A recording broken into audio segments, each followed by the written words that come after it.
উনি বিষয়টা কি, কারণ সন্তানকে ওয়াহাবি মাদ্রাসায় দিয়েছেন, সে দোয়া করে না আর কি, মোনাজাত করে না।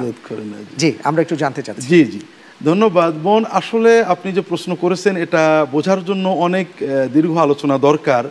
ওয়াহাবি শব্দটা এসেছে সৌদি আরবের, বর্তমান সৌদি আরবের যিনি একজন সংস্কারক ছিলেন, তিনি 1700 সালের মাঝামাঝি জন্মগ্রহণ করেন এবং আমার যতটুকু মনে পড়ে 1700 শতাব্দী অর্থাৎ অষ্টাদশ শতাব্দীর শেষে 1790-95 তিনি মৃত্যুবরণ করেন। তো এই মুজাদ্দিদ বা সংস্কারক তিনি বেদাআতের বিরুদ্ধে ছিলেন, তার কর্মের ভুল ত্রুটি আছে, তবে তিনি বেদাআত বিরোধী ছিলেন। পরবর্তীতে সারা দুনিয়াতে যে কোনো মানুষ বেদাতের বিরোধিতা করলেই তাকে ওয়াহাবি বলা হয়। ওয়াহাবিয়তের কোনো ডেসক্রিপশন নেই, যেখানে কেউ মোনাজাত না করে তাকে ওয়াহাবি বলা হয়। অনেক জায়গায় আছে ধূমপান না করলে তাকে ওয়াহাবি বলা হয়, কোথাও আছে কেউ সুন্দর কেরাত পড়লে তাকে ওয়াহাবি বলা হয়। অর্থাৎ সমাজের ওই প্রচলনের বাইরে যে ব্যক্তিটা গেল ওই ওয়াহাবি। এটা হলো অনেকটা মুহাম্মদ রাসূলুল্লাহ সাল্লাল্লাহু আলাইহি ওয়াসাল্লাম যখন দ্বীন প্রচার করতে লাগলেন, সমাজের মানুষেরা তার কোনো কথাকে খারাপ বলতে পারলো না, তার দাওয়াতটা সবই ভালো ছিল। তাহলে আমরা কিভাবে মানুষদেরকে নিষেধ করব ওর কাছে যেও না? বললো যে সে সাবে হয়ে গেছে, সাবা আ মুহাম্মদ। সাবে মানে আমাদের বাপ দাদার প্রচলিত ধর্ম ত্যাগ করে নতুন একটা ধর্ম নিয়ে আসছে, একটা গালি মাত্র। ঠিক ওয়াহাবি শব্দটা বোন একটা গালিতে পরিণত হয়েছে। মূলত ওয়াহাবি বলে কিছু জিনিস নেই। কোরআন সুন্নাহ মতো যারা চলে সমাজে দেখবেন, যারা কোরআন মানতে চায়, সহিহ সুন্নাহ মানতে চায়, রাসূলুল্লাহ সাল্লামের অনুসরণ করতে চায়, যারা বেদাতকে ভালোবাসেন তারা তাদেরকে ওয়াহাবি বলে গালি দেন। আমরা সবাইকে অনুরোধ করব, যে ব্যক্তি মুহাম্মদ সাল্লাল্লাহু আলাইহি ওয়াসাল্লাম অনুসরণ করতে চান তাকে আপনারা কেন গালি দেন? তাহলে তো নবীজি সাল্লাল্লাহু আলাইহি ওয়াসাল্লাম গালি দেওয়া হয়। এটা হলো মূল থিমটা। ওয়াহাবি বলে মূলত কিছু নেই। কেউ বলে ওয়াহাবিরা ওলি আল্লাহদের অস্বীকার করেন, কেউ বলে ওয়াহাবিরা রাসূলুল্লাহ সাল্লাল্লাহু আলাইহি ওয়াসাল্লাম মানে না। আসলে এই কথাগুলো সবই ভুল কথা। মূলত যাদেরকে আমরা ওয়াহাবি বলি তারা সবই মানেন, তারাও মাযহাবু মানেন, তারা সুন্নাত মানেন, তারা ওলি আল্লাহদের মানেন, কোরআন মানেন, এবং তারা কেউই মুহাম্মদ ইবনে আব্দুল্লাহর ভক্ত নয়, কিন্তু তারা বেদাত বিরোধিতা করেন। এটা হলো সমস্যা। ওয়াহাবি কাকে বলে? জি হ্যাঁ, একটু আগে বললাম না, আলোচনা এসছে তো, প্রশ্নকারী হয়তো বুঝেননি। হ্যাঁ, ওয়াহাবি কাকে বলে? ওয়াহাবি বলে কোনো দল বা জামাত বা কোনো ফিরকার নাম, এটা হচ্ছে অবাস্তব মিথ্যা কথা। এটা হচ্ছে মিথ্যা কথা, দুশ্মনদের গালি। দুশ্মন ঘরের দুশ্মন আর বাইরের দুশ্মন। বাইরের দুশ্মন ইংরেজরা ছিল, যারা এই নামটা সুন্নত কোরআন হাদিসের অনুসারী, যারা শিরক বেদাতে বিশ্বাসী ছিল না আর ইংরেজদের বিরুদ্ধে লড়াই করতো ভারত উপমহাদেশ, তাদেরকে ওরা নাম দিয়েছিল বাইরের শত্রু খ্রিস্টান। আর ঘরের শত্রু ছিল যত ভারতের মাজারপন্থী আর সুফি বেদাতপন্থীরা ছিল, তারা এই নামটি দিয়েছিল। এরা হচ্ছে ঘরের দুশ্মন। তো ঘরের আর বাইরে এই দুই দুশ্মন মিলে সহি আকিদার যারা অনুসারী ছিল আজকে থেকে 150, 200, 250 বছর আগে, ওই যুগ থেকে যখন শাইখুল ইসলাম আবু আব্দুল্লাহ রহমতুল্লাহ আলাই এখানে সংস্কারের কাজ, ইসলার কাজ আর শিরক বেদাতের উৎখাত করলেন, সহিহ সুন্নাত কায়েম করলেন, তাওহীদ কায়েম করলেন সৌদি আরবে, ওই যুগে মুহাম্মদ বিন আব্দুল ওয়াহাবের নামে তারা এই মোহাম্মদই তো নাম দিতে পারছে না। ইমামের নাম কিন্তু মোহাম্মদ ছিল, বাপের নাম আব্দুল ওয়াহাব। মোহাম্মদীর নাম দিলে তো মোহাম্মদ আল্লাহ কার সাথে মিলে যাচ্ছে? রসুলের সাথে মিলে যাচ্ছে। এই জন্য বেদাতীরা দেখলো যে মোহাম্মদী নাম তো এরাকে দেওয়া যাবে না। হ্যাঁ, কারণ এরা তো আমাদের দুশমন। মোহাম্মদী নাম দিল না, কি নাম দিল? বাপের নামে আছে আব্দুল ওয়াহাব, তো ওই আব্দুল ওয়াহাব থেকে নাম দিল যারা সহি আকীদার লোক, তাদের নাম দিল কি? ওয়াহাবি নাম দিল। কিন্তু বেকুবরা জানে না যে আরো বড় কাজ করে দিল, বড় ফায়দার কাজ করে দিল আমাদের জন্য। সেটা কি? মোহাম্মদ হচ্ছে রসুলের নাম, আর ওয়াহাব কার নাম? হ্যাঁ, ইন্নাকা আনতাল ওয়াহাব কার নাম? আল্লাহর নাম। তো নবীর নাম থেকে আমাদেরকে সরাইলো, কার নামের সাথে আমাদেরকে ভিড়িয়ে দিল? আল্লাহর নামের সাথে আমাদেরকে সম্পৃক্ত করে দিল। যেমন কেউ যদি আপনার সিলেটের লোক হন তাহলে ওকে কি বলবেন? সিলেটি। বাংলাদেশের লোক তো বাংলাদেশি, তাই না? একটা সম্পৃক্ততা আছে। তো যারা আল্লাহওয়ালা লোক তারা হচ্ছে ওয়াহাবি। যারা আল্লাহওয়ালা লোক, ওয়াহাবি মানে কি? আল্লাহওয়ালা, আল্লাহওয়ালা। ওরে হচ্ছে রব্বানি, ওরে হচ্ছে হক্কানি, ওরে হচ্ছে ওয়াহাবি। ওয়াহাবি মানে আল্লাহওয়ালা। যেমন হক আল্লাহর নাম, ওখান থেকে হক্কানি। রব আল্লাহর নাম, ওখান থেকে আলেমে রব্বানি। কথা বোঝা গেছে না? তো নাম দিতে চেয়েছিল তারা খারাপ, কিন্তু নাম আরো ভালো দিয়ে দিচ্ছে, নামটা আরো ভালো দিয়ে দিচ্ছে। এখন দেশের ভাষায় যেটা কথা বলবো, যে বেদাতপন্থীদের কাছে যারা যত শিরক বেদাত করে তারা হচ্ছে সুন্নি, একটু আগে বললাম।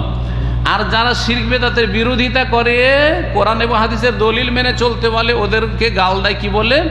ওয়াহাবি বলে। ওয়াহাবি বলে বাস্তবে কোনো দল নাই, ফিরকা নেই। সৌদি আরবের আলেম ওলামারা 4 ইমামদের যে অনুসরণ সেটাকে মানে বিশ্বাস করে, এবং আমাদের দেশের আহলে হাদিস আলেম ওলামারাও 4 ইমামকে শ্রদ্ধা করে, মানে একজনের অন্ধ তকলিদ করে না। 4 ইমামকে মানে একজনের অন্ধ তকলিদ করে না। জি, সৌদি আরবের সবাই নাকি ওহাবি, তাহলে আমরা কি? ওহাবি কারা?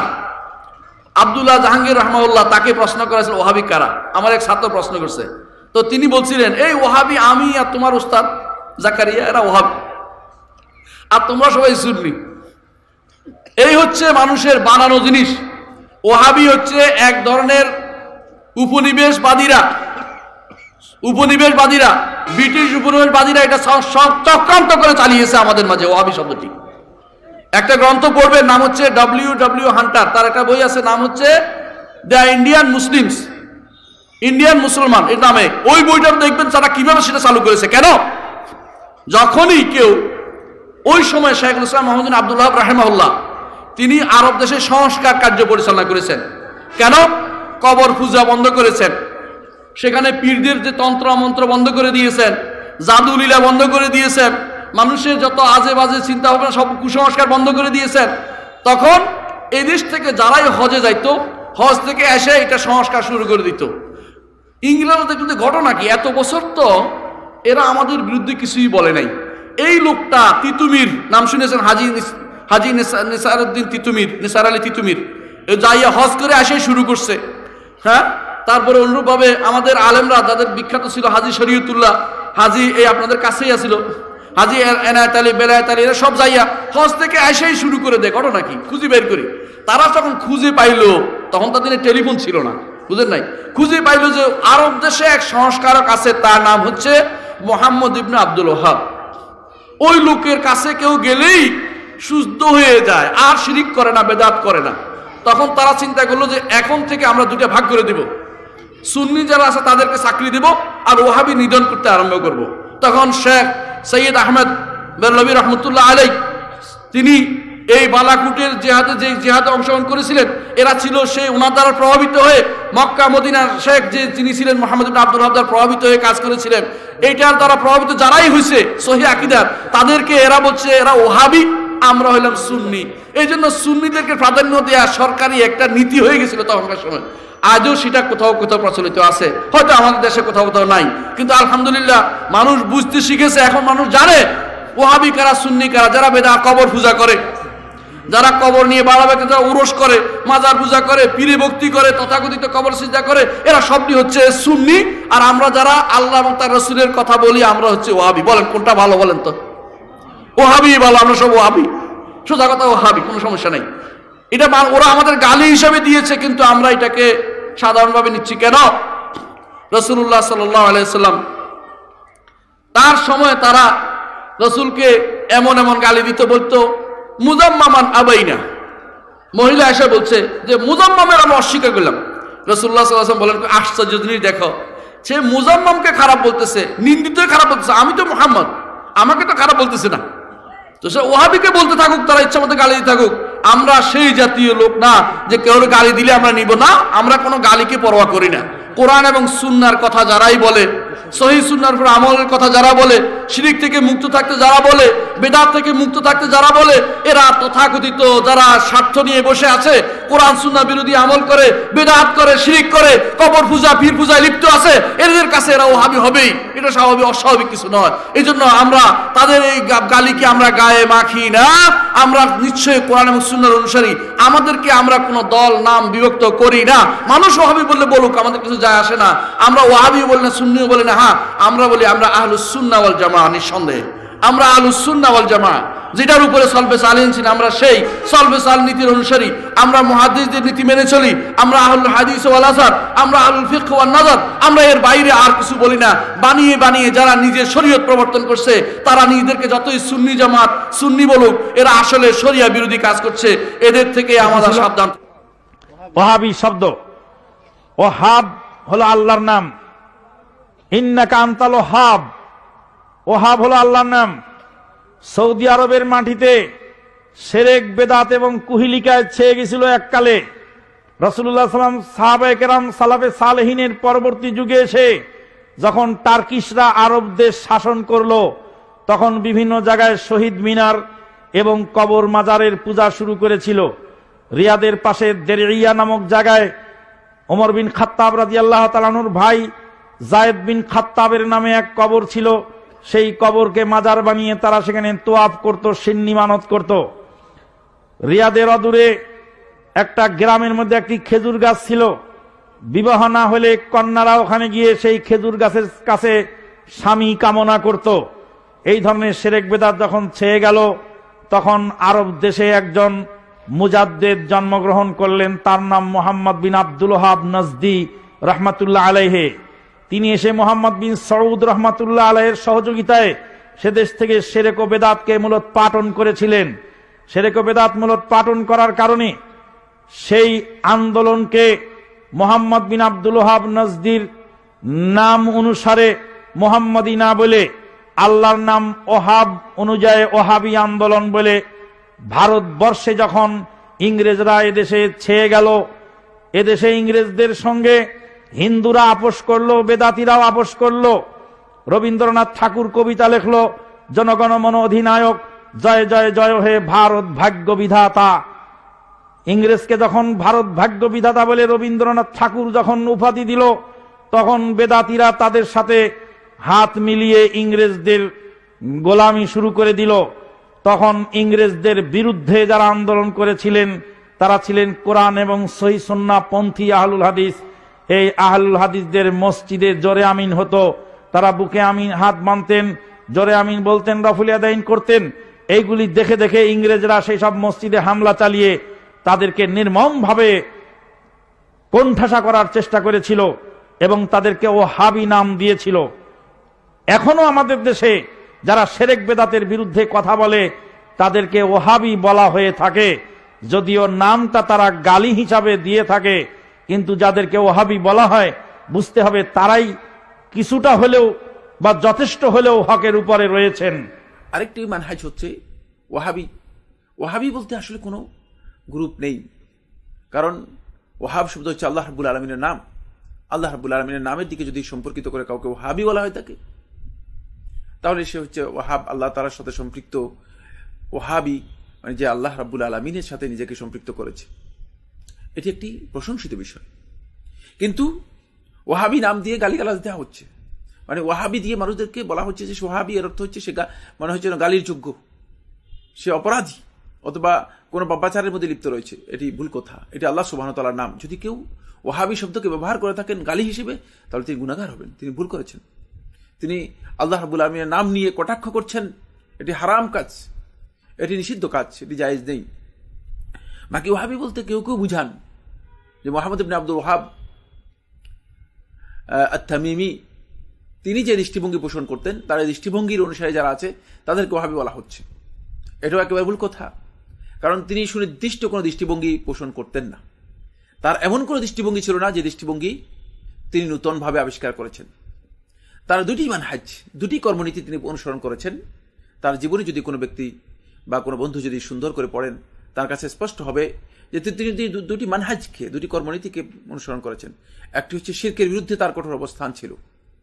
মুসলিম উম্মাহকে সমকালীন সময়ে যে শিরকের মধ্যে তারা লিপ্ত আছে, এই শিরক থেকে রক্ষা করার জন্য মুহাম্মদ ইবনে আব্দুল ওয়াহাব রাহমাতুল্লাহ আলাইহি তিনি কঠিন অবস্থান নিয়েছিলেন শিরক থেকে মানুষদেরকে বাঁচানোর জন্য।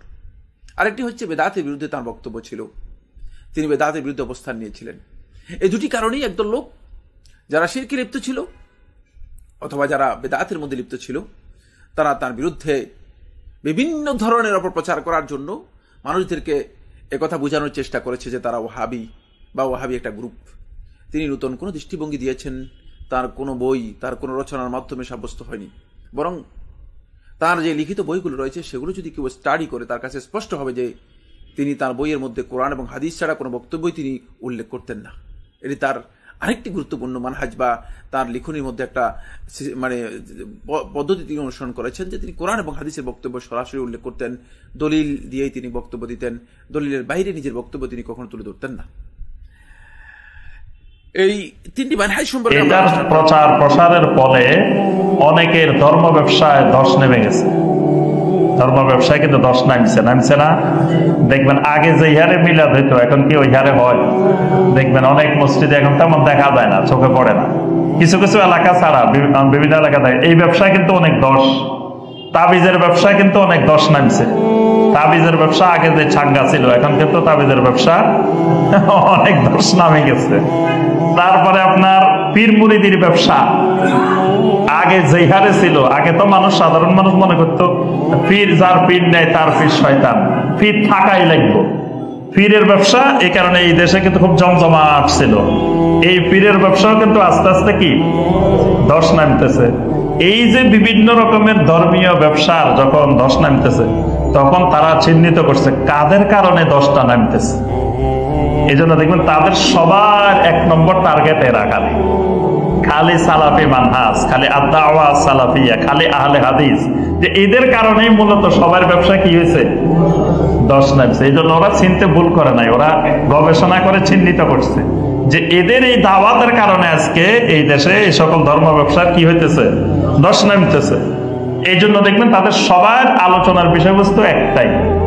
যে কোনো ওয়াজ মাহফিল দেখবেন, লক্ষ লক্ষ ওয়াজ মাহফিল হয়, ওয়াজ মাহফিলে আলোচনার বিষয় একটাই, খালি আহলে হাদিস, লা মাযহাবি, সালাফি, ওয়াহাবি। এর বাহিরে আর কোনো আলোচনা ওয়াজ মাহফিল বাংলাদেশে আর কোনো বিষয়বস্তু নাই। তারপর খুতবা, জুমার খুতবা, আরে জুমার খুতবা শুনলে যে মসজিদে যাবেন দেখবেন যে খালি এই একটাই আলোচনা, তারাবি 8 রাকাত না 20 রাকাত, তারপরে আমিন জোরে করবেন না আস্তে করবেন, তারপরে আলে হাদিসরা এই খারাপ এরা একবারে শেষ সর্বনাশ। এদের বিরুদ্ধে কেন মরণ কাপড় দিয়ে নামছে? এর মূল কারণ তারা কিন্তু সুদূর প্রসারে চিন্তা করতেছে ব্যবসা এখনো যা আছে, কিন্তু পরবর্তী প্রজন্মে গিয়ে এই ব্যবসা থাকবে কিনা সবাই খুব সন্দিহান আছে। কারণ এখনো কিছু মুরব্বী আছে যে বাপদাদার ধরে রাখছে, হয় না, বাপদাদারা করে গেছে, কিন্তু এই বাপদাদার দোহাই কতদিন চলবে এটা আস্তে আস্তে হ্রাস পাইতেছে। এখন এই প্রজন্ম যারা আসতেছে, আগামী প্রজন্ম, এরা এখন আর ওই বাপদাদার দোহাই দিয়ে বসে থাকে না। আলহামদুলিল্লাহ এরা এখন বুঝতে শিখছে, জানতে শিখছে, যে দলিল শিখছে, দলিল বুঝছে, দিন বোঝার চেষ্টা করে, দিন যতটুকু মানে তারা সঠিক মানার চেষ্টা করে। ওয়াহাব হচ্ছে আল্লাহর নাম, আরেকজন নিজে নিজেই তৃপ্তি পাচ্ছে ওয়াহাবি বলে মনে করে গালি দিয়ে দিছি। আরে ও তৃপ্তি পাচ্ছে, বলে দিছি ওয়াহাবি। ওয়াহাবি মানে তো আল্লাহওয়ালা, ও আপনাকে বলছে আল্লাহওয়ালা, আবার